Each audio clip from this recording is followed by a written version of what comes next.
हमारे 370 को लेके जो पिटिशंस हैं उन पर सुनवाई शुरू हो नहीं पाई, लेकिन हम इस बात का खैर मकदम करते हैं कि चीफ जस्टिस साहब जो हैं उन्होंने कहा है कि समर ब्रेक के बाद वो इस बेंच को, क्योंकि ये 5 जज बेंच के सामने इसकी सुनवाई होगी, तो वो बेंच जो है उसका ऐलान करके इसमें सुनवाई करेंगे। हम यही उनसे गुजारिश करेंगे कि फास्ट ट्रैक बेसिस पे 2019 5 अगस्त के बाद बहुत सी ऐसी तब्दीलियां लाई गई हैं जो कि नहीं आनी चाहिए थी, और अगर इस जजमेंट में देरी हुई तो इन चीज़ों को फिर रिवर्स करना बहुत मुश्किल हो जाएगा। तो हम चाहते हैं कि फास्ट ट्रैक बेसिस पे इस केस की सुनवाई हो और अदालत अपना फैसला सुनाए। उमर साहब, जैसे इतलात आ रही हैं कि डिलिमिटेशन कमीशन आने वाले दिनों में अपनी रिपोर्ट फाइनल रिपोर्ट सबमिट करेगा और शायद उसके बाद इलेक्शंस भी अनाउंस हो जाए यहाँ पे।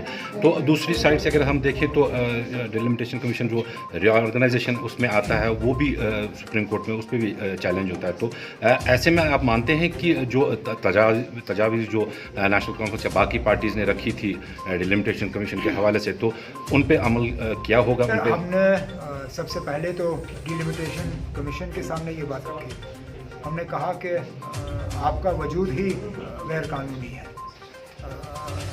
क्योंकि 5 अगस्त 2019 जे.एन.के रीऑर्गेनाइजेशन एक्ट उसी चीज़ को चैलेंज किया जा रहा है। तो अगर हम 5 अगस्त को चैलेंज कर रहे हैं तो उसका मतलब है डिलिमिटेशन भी उसमें चैलेंज आ जाता है, और इसलिए हम चाहते हैं, इसलिए मैंने ये कहा कि बहुत से ऐसे फैसले हैं जिनको फिर रिवर्स करना मुश्किल हो जाएगा, इसलिए हम चाहते हैं कि जल्द से जल्द इसमें हेयरिंग्स हो और अदालत अपना फैसला सुनाए।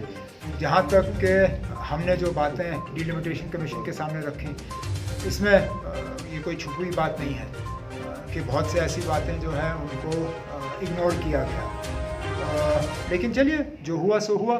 अब फाइनल रिपोर्ट आने दीजिए, उसके बाद ही हम इस पर डिटेल आपसे फिर बात कर पाएंगे। उमर साहब, जो हिजाब का मसला कर्नाटका से शुरू हुआ था वो अब जम्मू कश्मीर में भी दस्तक दे रहा है। बारामूला में भी एक स्कूल ने जो है टीचर्स को कहा कि आप हिजाब पहन के स्कूल में आए, किस तरह से? ये गलत है।